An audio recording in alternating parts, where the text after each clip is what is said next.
é o nosso Deus. Podem assentar, meus irmãos. Meus irmãos, nós vamos então retomar a pergunta número 38 do Catecismo Maior, que é a pergunta que trata a razão pela qual era indispensável que Cristo fosse Deus, né? Esta é uma pergunta fundamental para que a gente possa entender o porquê Jesus precisava ser Deus. Qual a necessidade, né, de um mediador ser Deus? E aqui, inclusive, na versão que eu estou utilizando aqui agora à noite, a palavra que está ali como necessidade, né, o substantivo necessidade, aqui nesta versão está traduzida como indispensável. E me parece que fica, inclusive, um pouco mais claro, né, para nós a ideia de indispensável. A pergunta é, por que era indispensável que o mediador fosse Deus, né? De fato, é essa a ideia que a pergunta quer nos mostrar.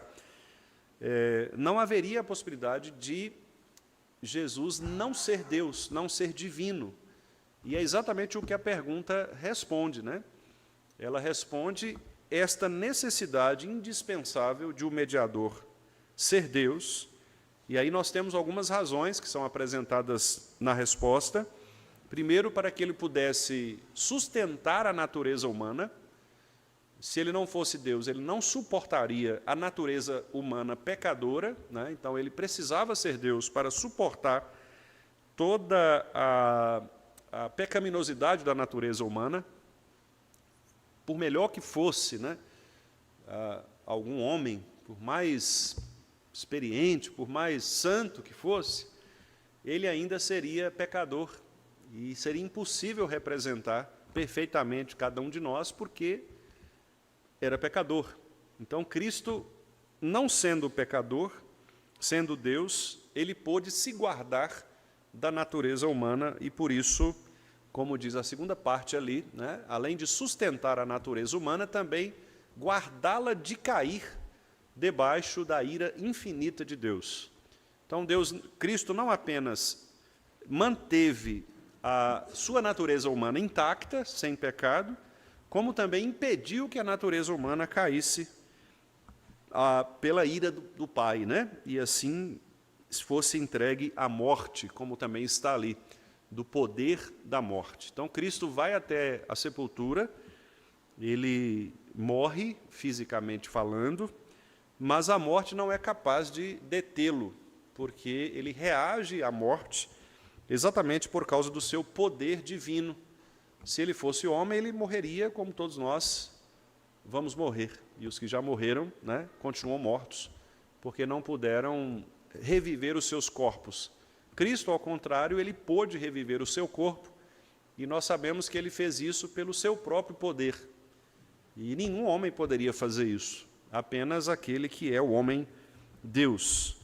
Também, para dar valor e eficácia aos seus sofrimentos, à sua obediência e à sua intercessão. Ou seja, se Cristo não fosse Deus, tudo aquilo que ele fez e que ele pregou seria inútil, não é?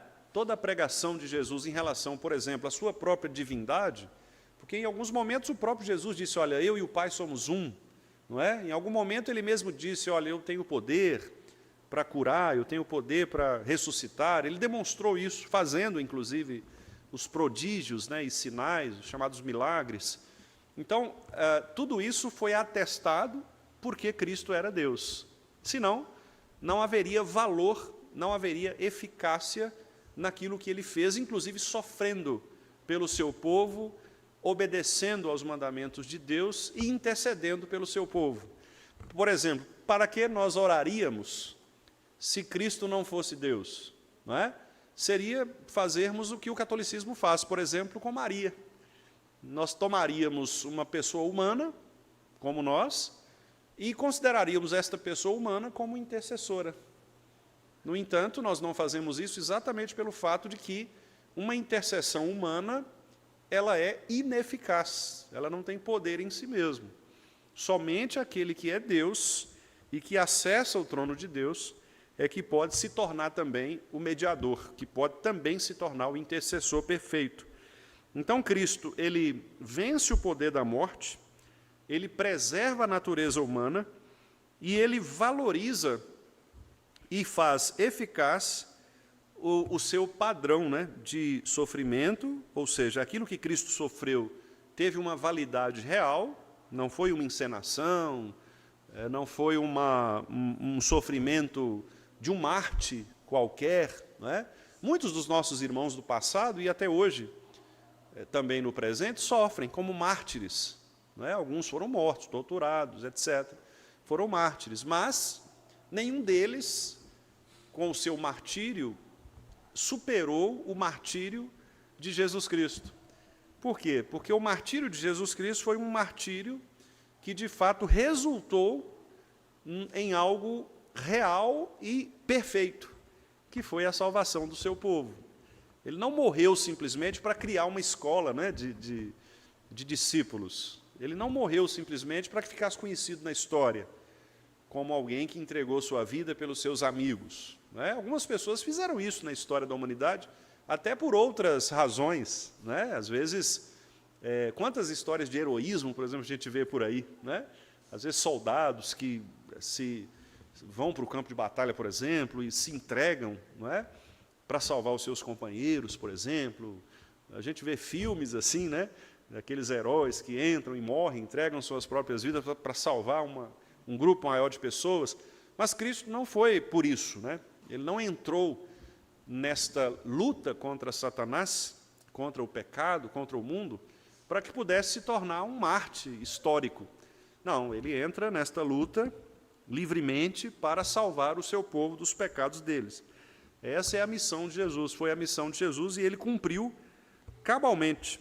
Por isso, o sofrimento dele foi um sofrimento válido e eficaz. Né? Ele não se tornou mártir para entrar para a história, mas ele se tornou mártir para cumprir a promessa que ele mesmo havia feito para o Pai, de acordo com o que Paulo escreve lá em Romanos, capítulo 3, né? Quando Paulo diz que Deus propôs a Cristo, a ele próprio, como propiciação pelo seu povo. E Cristo, aceitando esta proposta do Pai, ele então voluntariamente se entrega, vai à cruz e cumpre cabalmente, né, o seu ministério, que, aliás, é a expressão que Paulo utiliza depois para falar dos presbíteros, né? Quando ele fala para Timóteo, cumpre cabalmente o teu ministério. Porque Paulo entende que a palavra ministério ali utilizada por ele é exatamente uma repetição daquilo que o próprio Cristo fez, que é cumprir a vocação, né, aquilo para o qual nós fomos chamados. E assim como Cristo cumpriu, nós também devemos cumprir, porque somos seus discípulos. Pode passar, por favor, Rafa, a segunda parte? Também, irmãos, para satisfazer a justiça de Deus. Qual era a justiça de Deus? A justiça de Deus era que todos nós morrêssemos. O salário do pecado é a morte. Então, essa é a justiça de Deus. Cristo, portanto, precisou cumprir a justiça de Deus. Por isso, ele cumpriu a lei, não é? A lei cabalmente. Também para obter o seu favor, nós pudéssemos obter o favor que Cristo obteve do Pai. Né? Então, Cristo, ao entrar no tabernáculo, não feito por mãos humanas, mas entrar no tabernáculo sagrado, entrar nos céus, na presença do Pai, ele então conquistou os favores, as bênçãos, né, os privilégios que o Pai prometera a ele. E nós, por consequência, por sermos seus filhos e irmãos de Jesus Cristo, espiritualmente falando, nós então recebemos também como co-herdeiros, é a expressão que Paulo utiliza, né? Como co-herdeiros. Somos herdeiros por causa de Cristo. E Cristo então obteve o favor do Pai para nós. E ele então adquiriu um povo exclusivo, ele chama um povo exclusivo. Interessante que o verbo aqui, adquirir, é um verbo interessante, porque adquirir significa exatamente você pagar um preço, né? Quando você vai adquirir algum produto, né, você vai comprar uma bicicleta, né, você vai adquirir uma bicicleta. Então, você vai lá e paga o preço, paga o valor e adquire. E a ideia de adquirir, então, aqui é exatamente a ideia de Cristo pagar o preço, pagar o valor exigido por Deus. E o valor exigido por Deus foi o valor da própria vida. Porque, se nós pecamos, o valor que deveria ser equivalente é o valor da vida, né? O ser humano deveria morrer. Quem comer do fruto morrerá eternamente. Então, nós estávamos condenados à morte eternamente. A morte só pode ser compensada por outra morte, né? Daí a ideia dos defensores da pena de morte, por exemplo, em casos de homicídios comprovados, né? Que é o que está lá na lei do Senhor. Não existe um valor que seja compatível com o valor da vida. Não adianta a pessoa ficar presa 100 anos, uma prisão perpétua. Isso nunca vai pagar o que é o valor da vida, porque a vida ela é dada por Deus. Então, se ela é dada por Deus, não tem como você colocar nada aqui no valor, não há nada que pague, né? Não é uma prisão, não é um trabalho forçado, nada, só tem a própria vida, né? Então, por isso, Cristo foi sujeito a uma pena de morte. O que Cristo sofreu foi exatamente uma pena de morte. A pena que Deus havia dado a Adão e Cristo substituiu a todos nós na cruz, né? E, ao fazer isto, então, ele adquire, ele paga o preço da justiça, que era o preço da morte. Ele precisava entregar a sua própria vida, e lá em João diz que ele voluntariamente deu a sua própria vida, né? Então, ele paga o preço com a sua própria vida, e então ele concede a este povo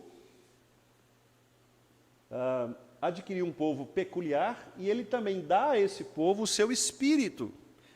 Ele concede a este povo o seu espírito, que é o outro consolador, que é aquele que nos convence do pecado, da justiça e do juízo, é aquele que nos capacita a lutar contra as obras da carne e que nos enche do chamado fruto do Espírito, né? É aquele que nos convence a respeito da palavra de Deus, porque ele nos ilumina o entendimento. Ou seja, sem o Espírito nós não seríamos convencidos da obra de Jesus Cristo na cruz por nós e da escolha feita pelo Pai. Então, por isso, o trabalho de salvação é um trabalho que nós chamamos trinitário, né? Toda a Trindade participando da nossa salvação. Deus, o Pai, nos escolhendo, nos elegendo, nos predestinando.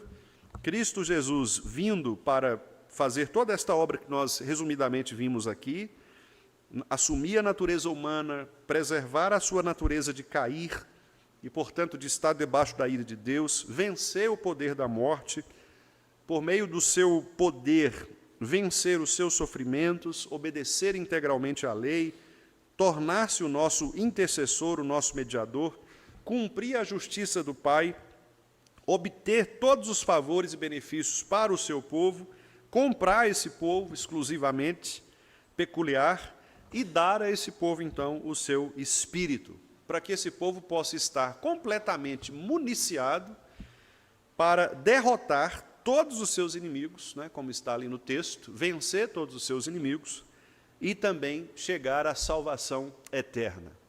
É muito rico, né, meus irmãos? Uma resposta que caberia aqui, nós poderíamos aqui fazer um breve arrazoado teológico de cada um desses pontos, né, porque cada um desses pontos de fato, envolve um aspecto da nossa doutrina, não é? Nós falarmos, por exemplo, da salvação eterna, que é a perseverança dos santos, falarmos sobre a vitória da igreja sobre os inimigos, sobre a questão do Espírito que habita em cada crente e habita também na igreja. Então, nós teríamos aqui uma vasta, né, teologia para podermos examinar aqui nesses pontos. Mas, como eu estou apenas retomando aqui o que nós falamos no estudo anterior e quero agora acrescentar alguns pontos, né? Então, por isso, eu passei de maneira mais rápida aqui nestes pontos, né?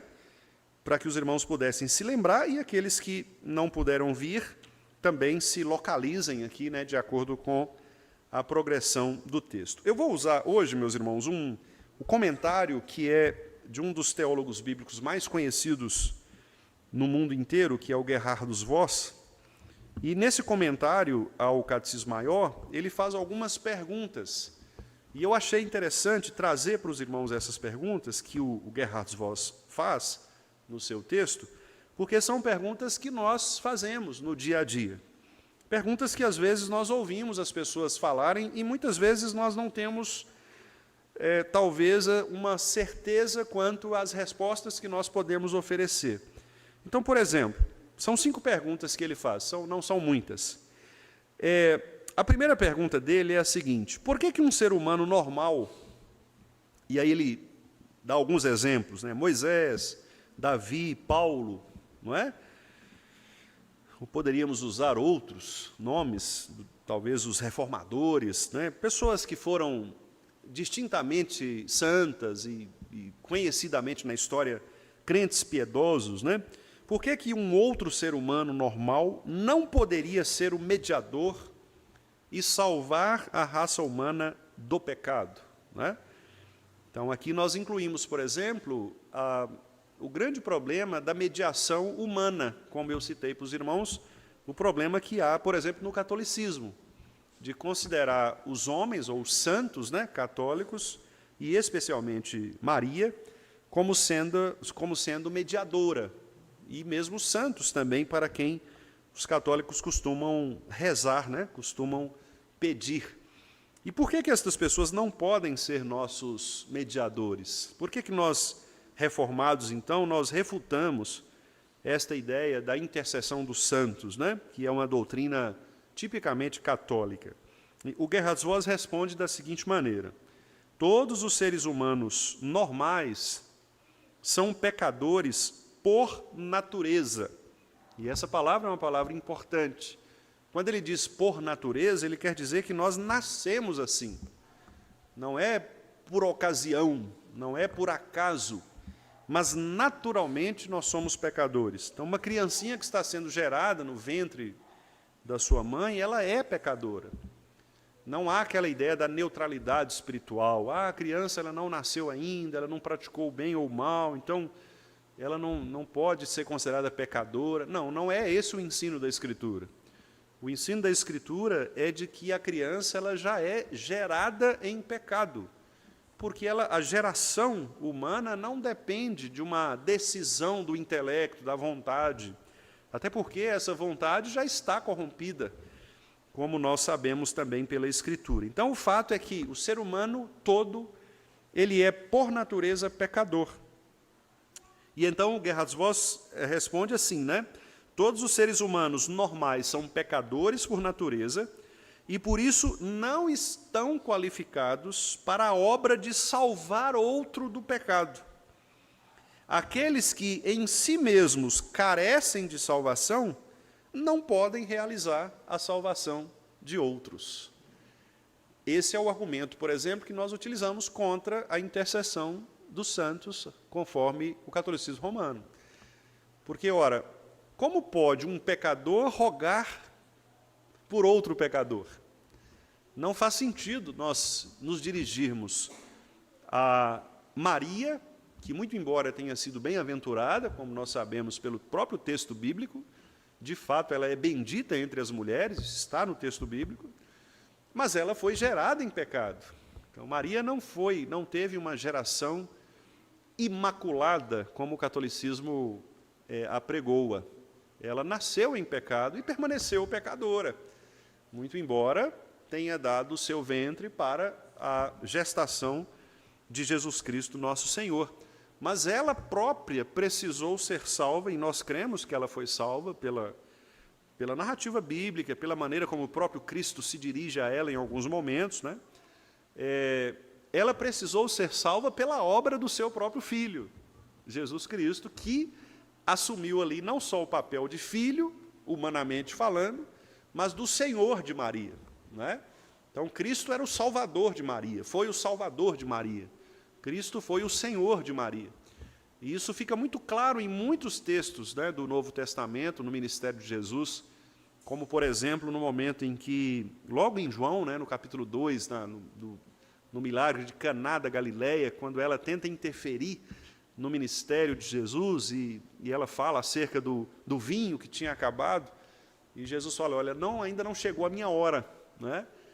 E logo depois, Jesus, então... E naquele momento, Maria diz aos servos, olha, façam tudo o que ele disser. Curiosamente, Maria era calvinista, né? Maria era reformada, né? Não era católica, ela era reformada, porque ela cria na soberania absoluta do Filho. Façam tudo o que ele disser. Ele está no controle, ele é soberano. Então, obedeçam-no. Né? E essa foi a pregação de Maria. Pregação abençoadíssima. Né? E foi exatamente o que aconteceu. Os servos ouviram Jesus, e Jesus, logo depois, então, fez o milagre ali, né, como os irmãos sabem, enche aí as talhas e tal, e transformou aquela água em vinho. E então, ali fica muito claro que não é Maria quem dá ordens a Jesus. Pelo contrário, é Cristo quem sabe o momento da sua atuação divina. No outro momento é quando Jesus está ali também com os seus discípulos, ensinando, e alguém, alguma beata, né, chega ali muito bem intencionado e fala, olha, bendita sua mãe, seus irmãos estão lá fora, tal, e faz aquela festa, né? E Jesus fala, não, minha mãe e meus irmãos são todos aqueles que ouvem a minha palavra e a obedecem. Né? Então, Jesus dá uma tirada ali, né? No sentido de dizer, olha, na verdade, eu estou aqui com os meus irmãos, com os meus pais, com as minhas mães, ou seja, ele quis dizer o seguinte, eu estou aqui com a minha família espiritual. E muito embora eu respeite a minha mãe do ponto de vista do mandamento, do 5º mandamento, e Jesus cumpriu a lei, então ele não foi desonroso com Maria, mesmo naqueles momentos em que ele disse mulher, né? Às vezes na nossa linguagem no português fica parecendo que Jesus foi desrespeitoso, mas aquela era uma forma de expressão muito comum na época, não era um desrespeito. Ali Jesus estava se dirigindo, pelo contrário, respeitosamente, mas para deixar o limite do que era ser a sua mãe e do limite do que era ser a sua filha, enquanto carente da salvação dele próprio. Né? Então, Jesus soube diferenciar esses momentos. Infelizmente, a igreja cristã, depois de um tempo, é que não soube diferenciar. E aí começou a criar, né, esses movimentos, já bem perto de nós. Né? Os irmãos sabem que a doutrina da Imaculada Conceição, né, ou Concepção de Maria, é bem recente. Né? Eu não vou me lembrar de cabeça aqui, mas deve ser ali, século XVI, XVII, por aí. Eu sei que é recente, não é nada muito longo. É que a igreja foi criando, né, essas circunstâncias. Depois eu vou pesquisar direitinho, eu informo os irmãos com precisão, mas não é nada antigo da igreja. Isso foi um movimento posterior, né, de dar a Maria essa posição de mediadora. Então, o Gerhard Voss responde isso. Ele diz, olha, não faz sentido nós colocarmos um pecador que é desqualificado naturalmente para representar o outro pecador. Não faz sentido. Nós precisamos de alguém que seja perfeito. E perfeito só um, que foi o homem perfeito, Jesus Cristo. Segunda pergunta que o Gerhard Voss faz é, por que é que Deus não poderia, por meio de um milagre, providenciar um ser humano sem pecado, assim como foi Adão antes da queda, para atuar como mediador e nos reconciliar com Ele? É uma pergunta interessante, né? Por que precisava ser Cristo, o Filho de Deus, e não podia ser um ser humano comum, no sentido de que nasceu de mulher, mas de uma maneira milagrosa, né? Deus poderia fazer isso, do ponto de vista do seu poder, né? Mas por que ele não fez isso? Por que ele não criou ali um ser humano perfeito que pudesse representar perfeitamente? E a resposta do Gerhard Voss é a seguinte: mesmo um ser humano sem pecado, mas sendo meramente humano, não seria capaz de suportar a ira e a maldição de Deus como Cristo o fez.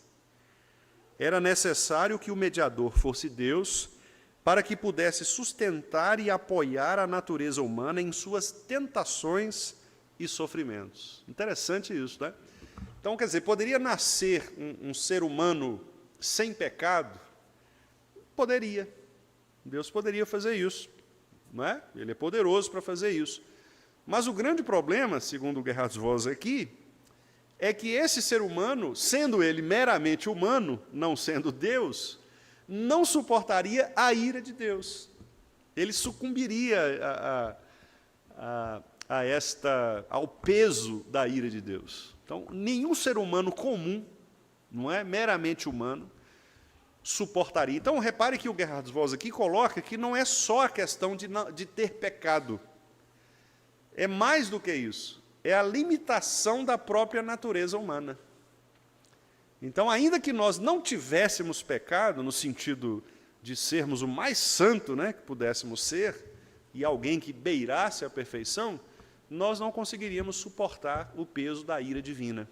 E é interessante isso, porque isso nos dá, irmãos, também a humildade, né, para percebermos o seguinte: por mais que nós sejamos santificados, por mais piedosos que nós sejamos, você pode pensar aí no crente mais piedoso que você conheça, ou mesmo numa personagem bíblica piedosa, que você olha e fala, esse homem não tem pecado, né? Você pega um Jó, por exemplo, você olha para Jó e fala, Jó, um homem desse aí, vou te falar um negócio, né? Difícil você achar um pecado em Jó para você acusá-lo. Tanto que ele mesmo faz isso, né? Ele mesmo fala isso.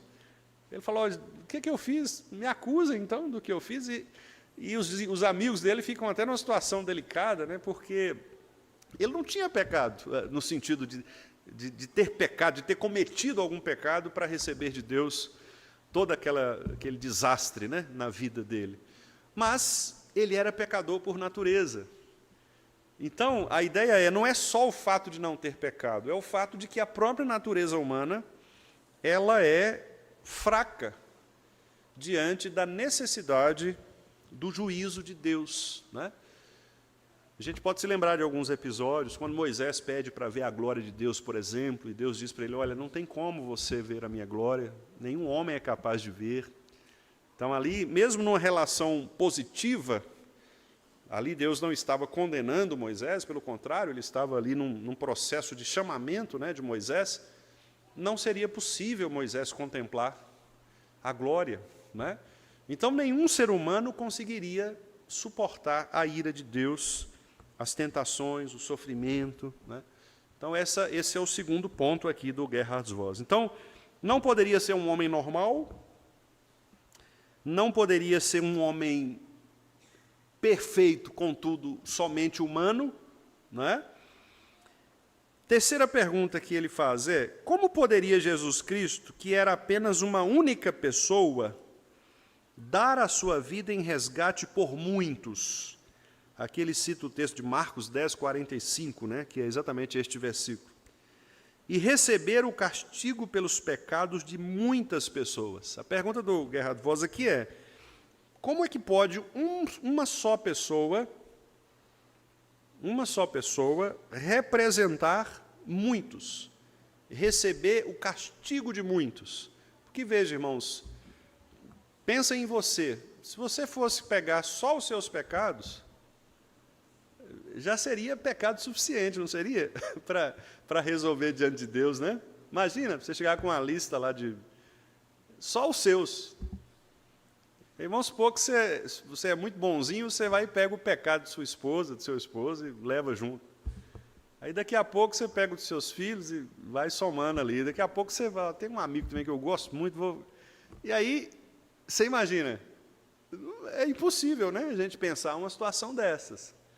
Como pode, então, um só homem conseguir fazer isso? E aí a resposta do Gerhard Voss, uma resposta, inclusive, um pouco maior do que as outras, ele diz assim, se Jesus Cristo tivesse sido apenas um ser humano, ainda que sem pecado, né, como no caso anterior, se fosse um milagre, por exemplo, Deus fazer um ser humano sem pecado, ele só serviria, no máximo, como substituto de uma única pessoa. Assim, seria necessário que houvesse tantos salvadores quanto fossem os pecadores. A gente vê isso no Antigo Testamento. Os sacerdotes, por exemplo, eles se renovavam, né?